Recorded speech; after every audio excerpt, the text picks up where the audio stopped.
칼빈주의의 선택과 성도의 견인 교리에 대한 페북 댓글 찬반 대화입니다. 우리가 보통 칼빈주의 하면은 견인의 교리를 가장 중요하게 생각합니다. 한번 구원받았으면 그 사람이 어떻게 살든지 상관없이 구원은 결정되었다. 이게 바로 견인의 교리입니다.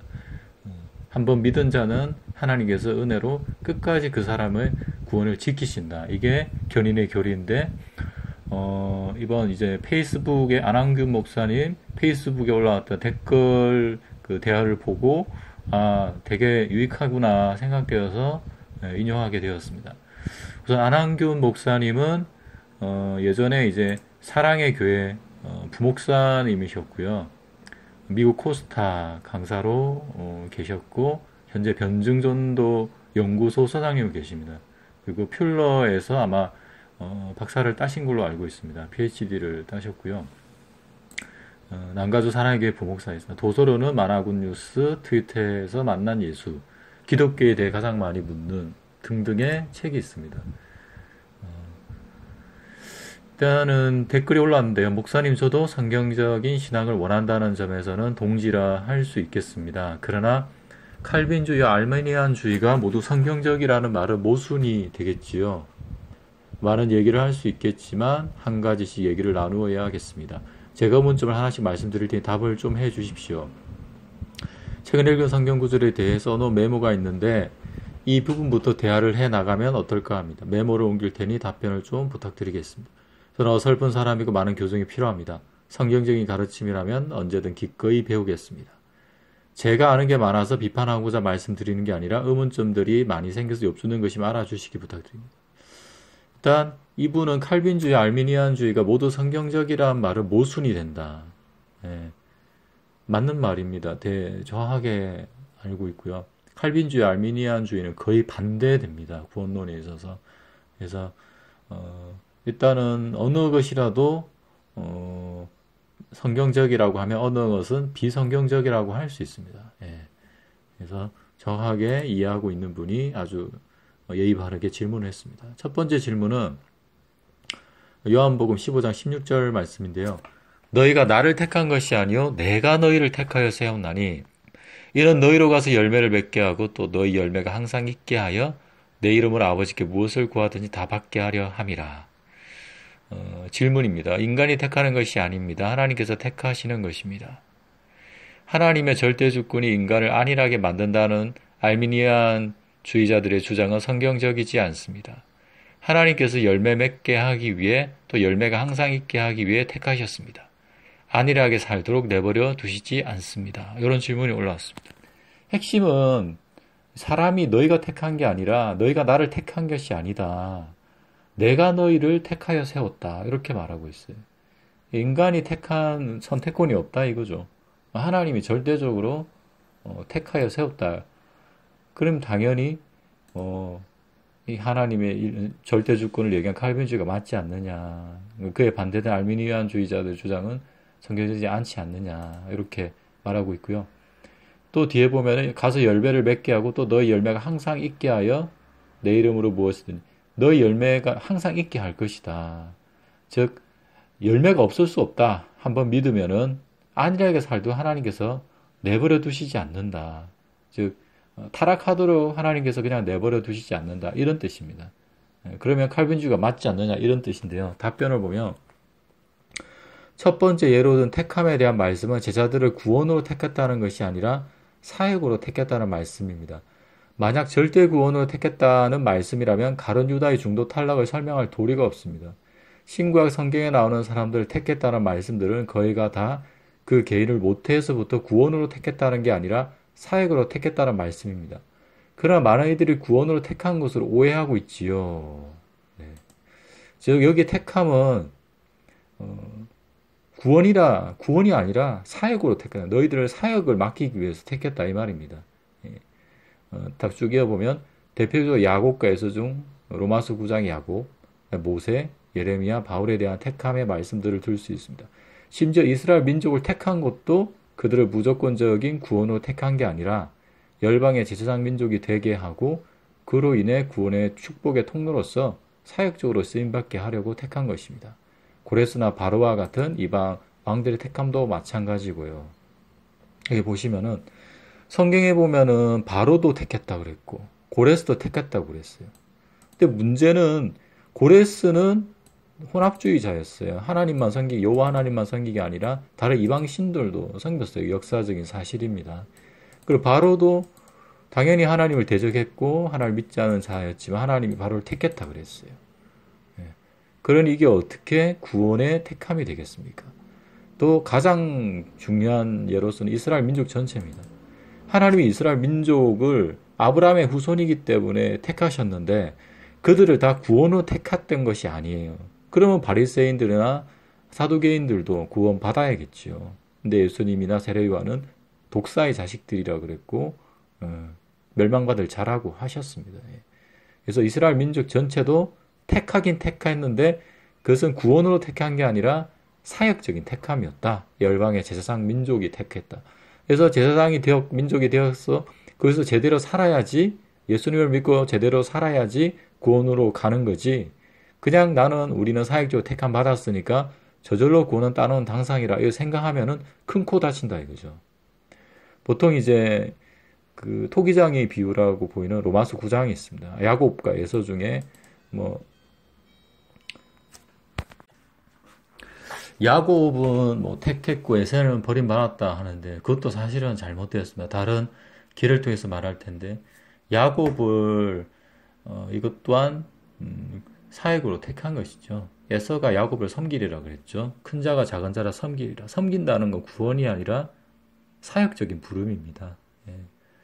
그리고 모세, 예레미야, 바울도 똑같습니다. 그래서 이 택함이 사역적인 택함이었던 결정적인 게 바로 고레스, 이스라엘 민족 이 세 가지를 들 수 있습니다. 질문 두 번째입니다. 성도의 견인교례가 성경적이지 않다는 주장에 대해서도 먼저 성경 한 구절을 인용하여 얘기를 시작해 볼까 합니다. 나를 보내신 이의 뜻은 내게 주신 자 중 하나도 잃어버리지 아니하고 마지막 날에 다시 살리는 이것이니라. 요한복음 6장 39절. 이 말씀은 성도의 견인교리를 뒷받침하고 있는 게 아닌지요. 예수님께서 분명히 그러셨어요. 나를 보내신 이의 뜻은 내게 주신 자 중에 하나도 잃어버리지 아니하고 마지막 날에 다시 살리는 이것이냐. 부활하게 하시겠다. 다 구원하시겠다 이거예요. 답변을 보면 두 번째로 주신 의견에 대해서 다음 말씀 먼저 예로 들겠습니다. 디모데전서 2장 4절에 하나님은 모든 사람이 구원을 받으며 진리를 아는 데 이르기를 원하시느니라. 모든 사람이 구원을 받는다. 그걸 하나님 원하세요. 베드로서 3장 9절에 보면 주의 약속은 어떤 이들이 더디다고 생각한 것 같이 더딘 것이 아니라 오직 주께서는 너희를 대하여 오래 참으사 아무도 멸망하지 아니하고 다 회개하기에 이르기를 원하시느니라. 자주 보셨던 말씀들이에요. 신약에. 하나님 모든 사람 구원을 받기를 원한다. 아무도 멸망하지 않고 다 회개하기에 이르기를 원한다. 여기에 모든 사람이나 다는 믿는 자나 믿지 않는 자도 다 포함하는 말입니다.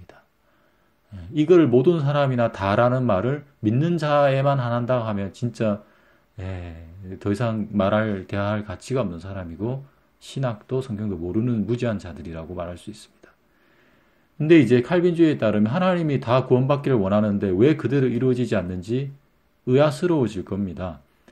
그러나 하나님은 하나님의 형상을 가진 사람들과의 인격적인 사랑과 순종의 관계를 억지로 일고 가시지 않고 계속 설득하시고 기다리시고 때로는 경고도 하시면서 인격적으로 이끌어 가신다고 믿습니다. 이것이 하나님이신 예수님께서 이스라엘 민족의 불순종에 대해 이렇게 한탄하신 이유입니다. 즉 성경 말씀이나 다 구원받기를 원하는데 실제로는 그렇지 않지 않습니까? 믿는 자가 소수고 많지 않습니다. 그럼 왜 그러느냐? 하나님께서 다 원하시는데 왜 이루어지지 않느냐? 칼빈주의자들은 의심이 될 겁니다. 그러나 문제는 하나님께서 그런 원함이 있지만 사람과의 인격적인 관계를 존중하신다는 말이에요. 예수님께서 이스라엘에 대해 이렇게 얘기했죠. 누가복음 13장 34절에 보면 예루살렘아 예루살렘아 선지자들을 죽이고 내게 파송된 자들 돌로 치는 자여 암탉이 제 새끼를 날개 아래 모음같이 내가 너희의 자녀를 모으려 한 일이 몇 번이냐. 그러나 너희가 원하지 아니하였도다. 하나님께서 이스라엘 역사를 통해서 선지자들 많이 보내셨어요. 이스라엘 민족이 타락했으니까 선지자를 보내서 회개하라고 하나님께 돌아오라고 몇 번을 모으셨죠. 날개 아래 모음같이 자녀들을 모으려 몇 번이냐. 수없이 많이 모으셨어요. 근데 그때마다 이스라엘 민족은 선지자를 돌로 쳐 죽였어요. 안심하라 안심하라 하나님 여전히 너희를 축복할 것이라는 거짓 선지자의 말을 듣고 진짜 선지자들을 돌로 쳐 죽였어요. 그게 이스라엘의 구약의 역사였습니다. 예수님 오시기 전까지. 세례 요한까지도 그렇게 죽였죠. 근데 왜 안 됐느냐? 하나님이 원하시는데 왜 안 됐느냐? 그것은 너희가 원하지 아니했기 때문이다. 하나님은 원해서 은혜를 주었지만 너희들이 선한 반응을 하지 않고 강팍하게 악한 반응을 했기 때문에 너희들 다 구원할 수 없었던 것이다. 이 말이죠. 이런 성경의 큰 맥락에서 보면 예를 두신 본문 말씀 역시 하나님께서 신자로 부르시는 자들의 영원한 구원을 얼마나 귀히 여기시고 그대로 이루시길 바라시는지를 천명하시고 선포하시는 데 일차적인 의미가 있지. 사람과의 인격적인 관계가 개입되는 문제인 경우 하나님께서 원하시고 뜻하신 바 그대로 무조건 다 이루어진다는 걸 의미하시진 않는 말씀이라고 봅니다. 맞는 말입니다. 하나님은 우리를 다 사랑하세요. 모든 사람이 다 구원받기를 원하시고 그게 하나님의 마음이에요. 하나님은 악한 자든 선한 자들은 비를 내리신다고 그러셨어요. 그래서 너희들도 하나님의 온전하신 같이 온전하라 그랬어요. 죄인도 사랑하고 너희 선한 자들도 사랑하라. 다 사랑하는 것이 하나님의 큰 사랑이다. 근데 문제는 다 이루어지진 않아요. 실제적으로. 성경적으로도 역사적으로도 지금 현실도 그렇고. 왜냐하면 하나님께서는 강압적으로 무조건적으로 하는 것이 아니라 사람의 인격적인 반응을 기다리시는 거예요. 은혜를 주시고 그가 하나님께로 스스로 돌아오기를 자원해서 돌아오기를 기다리신다는 것이죠. 계속 읽겠습니다. 이미 제가 예로 든 것처럼 하나님이 원하시지만 자유의지를 가진 인간의 불순종으로 인해 안타깝게도 하나님의 뜻에 어긋나고 벗어나는 사람들이 예는 성경에 많습니다. 예로 드신 말씀은 칼빈주의자들이 누가 능히 하나님의 택하신 자들을 송사하리요. 로마서 8장 33절로 시작되는 로마서 8장 말씀과 내 양은 내 음성을 들으며 나는 그들을 알며 그들은 나를 따르느니라. 내가 그들에게 영생을 주노니 영원히 멸망하지 아니할 것이요 또 그들을 내 손에서 빼앗을 자가 없느니라. 요한복음 10장 말씀입니다. 함께 칼빈주의자들이 가장 대표적으로 드는 견인의 말씀이라고 봅니다. 여기 보면 누가 능히 하나님의 택하신 자들을 송사하리요. 그러니까 믿는 자들, 택하신 자들을 송사할 수 없다. 즉 믿는 자들은 택하신 자들은 안심해도 된다 이 말입니다. 죽을 때까지. 그리고 내 양은 내 음성을 듣고 나를 알며 나를 따른다. 그들에게 영생을 주느니 영원히 멸망치 아니할 것이요 또 그들을 내 손에서 빼앗을 자가 없느니라. 즉 택하신 자들은 영원히 안전하다는 이런 견인의 말씀으로 보통 예를 들어요. 이 두 말씀을.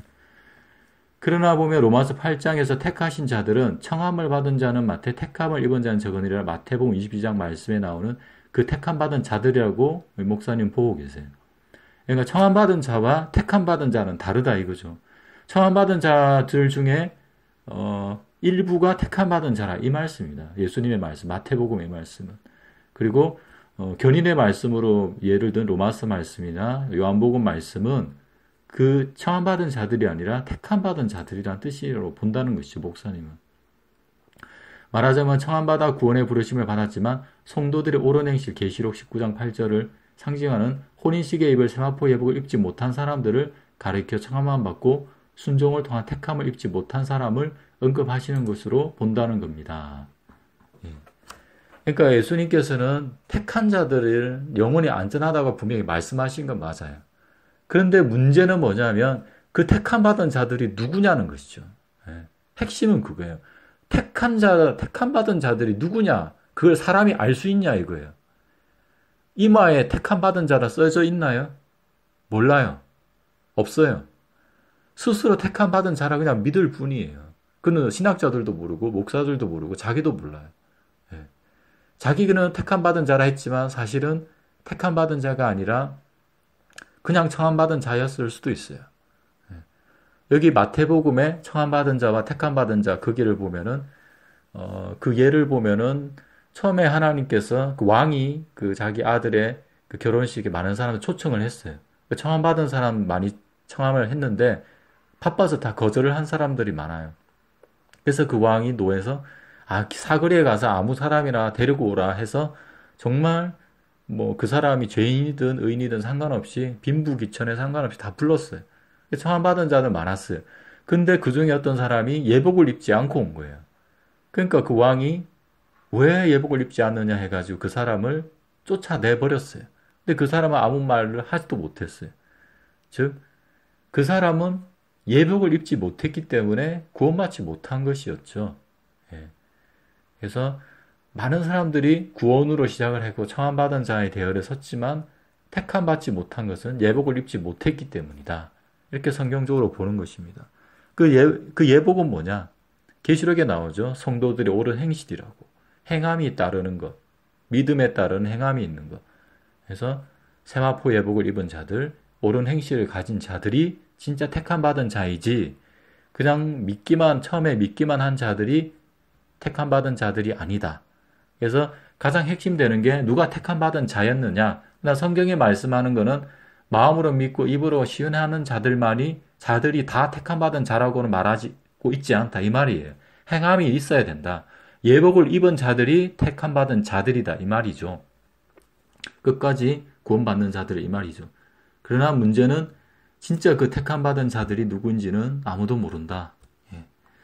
로마서 8장에 택하신 자도 너희가 육신대로 살면 반드시 죽을 것이로되 영으로서 몸의 행실을 죽이면 살리니 무릇 하나님의 영으로 인도함을 받는 사람은 곧 하나님의 아들이라. 로마서 8장 말씀입니다. 말씀의 문맥에 이어서 누가 능히 하나님의 택하신 자들을 송사리요라는 말씀이 선포되는 걸로 봐서 여기서 택하신 자들은 청함을 받아 구원으로 나아왔을 뿐만 아니라 영으로서 몸의 행실을 죽이는 성도들의 옳은 행실을 보이는 순종의 자녀들을 말한다고 봅니다. 즉 로마서 말씀을 보면은 하나님의 아들 누구냐? 영으로서 몸의 행실을 죽이는 자들 그들이 할 것이고 또 하나님의 영으로 인도함을 받는 사람이 하나님의 아들이라 이 말이에요. 이것은 로마서 8장 13절에 보면 형제들아라고 되어 있어요. 형제들아 너희는 육신대로 살면 반드시 죽는다 그랬어요. 예. 믿는 자들에게 사도 바울이 쓴 거예요. 믿는 너희들 다 청함 받았지만 너희들이 만약에 육신대로 살면은 죽는다. 하지만 영으로 성령을 말해요. 성령으로 몸의 행실을 죽이면 산다. 예, 그 말씀이에요. 청함 받은 한번 구원받은 자들도 육신대로 살면 죽는다. 멸망이다. 하지만 성령으로서 몸의 행실을 죽이면 산다. 영생이다. 이 말인 거예요. 그래서 택하신 자들의 정의는 뭐냐? 아까 계시록 말씀처럼 세마포, 옳은 행실, 세마포 예복을 입은 자들, 옳은 행실이고 로마서 말씀으로는 성령으로서 몸의 행실을 죽이는 자들, 즉 육신대로 살지 않고 성령에 순종하고 성령을 따라서 율법을 온전히 이룬 자들, 예. 성령의 8가지, 9가지인가요? 성령의 열매들을 맺고 옳은 행실을 보이는 순종하는 삶을 살아가는 자녀들을 택하신 자들이라고 성경은 분명히 말하고 있어요. 이어서 이런 예수님이 내 양은 내 음성을 들으며 나를 따르느니라는 말씀에 이어 그 뒤에 예수님을 따르는 택함받은 신자들에 대해서 내가 그들 영원히 지키겠다 약속하신 것 같은 말입니다. 즉 예수님의 양은 예수님의 음성을 듣죠. 그리고 나를 따른다. 예수님을 따른다. 예. 그런 자들에 대해서 영원히 지키겠다 약속하시는 거예요. 이러한 성경 전체의 맥락에서 볼 때 이루어진 말씀 또한 이런 맥락에서 본다 무조건적으로 반드시 이루어지는 성도의 영원한 견인의 교리를 천명한 말씀이라고 보기에는 재론의 여지가 충분히 많이 있는 말씀이라고 봅니다. 이렇게 됐어요. 즉 예수님이나 아니면 로마서에서 사도 바울이나 혹은 계시록에서 사도 요한 이 세 분은 다 중요한 분들이에요. 예수님이 가장 중요하고 그 다음에 사도 바울도 정말 중요한 사도였죠. 그리고 사도 요한도 정말 중요한 정말 수제자였고 사도 중에 사도였습니다. 이 세 분의 말씀의 핵심이 뭐냐? 다 택함받은 자가 아니다. 정말 예수님을 믿고 음성을 듣고 따르고 또 옳은 행실을 하고 성령으로서 육신을 죽이는 자들. 이런 순종의 자녀들만이 택함받은 자녀들이고 그 자녀들은 내가 끝까지 지키겠다. 그런 조건 다 있으면 내가 영원히 구원을 안전하게 보증하겠다. 이 말씀이지 무조건 믿었다고 무조건 청함만 받았다고 구원으로 시작했다고 다 안심할 수 있는 게 아니란 말이죠. 그래서 이렇게 깊이 있게 종합적으로 성경을 보지 않으면 칼빈주의와 같이 그런 견인의 교리가 잘못되게 나올 수 있다. 예, 그게 요 페이스북 대화의 핵심이었습니다.